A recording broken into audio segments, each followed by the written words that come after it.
Good morning and welcome to Planet in the Word, week 22, day 5. And today you started 2 Chronicles, which is actually a mirror passage of one that you've already read, where God goes to Solomon in a dream and says, listen, what is it that you want?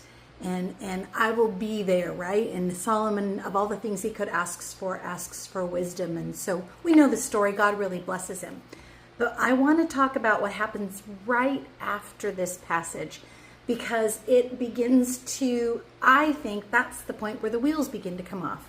Because if you remember in Deuteronomy 17, when God was talking about how Israel was to behave going forward, one of the things that they were not supposed to do was to amass horses and chariots. Now, you might ask yourself, why?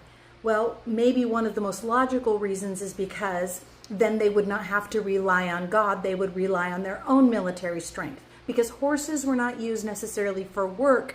They were strictly military at that time. So these horses and chariots would have increased Israel's military might, and maybe it was that they wouldn't rely on the Lord. Or the horses at that time were mostly traded from Egypt. They were known for their horses and breeding their horses.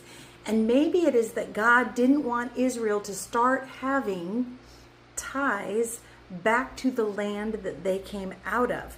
Whatever it is, we know that at this time, Solomon begins to amass massive amounts of horses and chariots. And that goes directly against the instruction that was given in the law.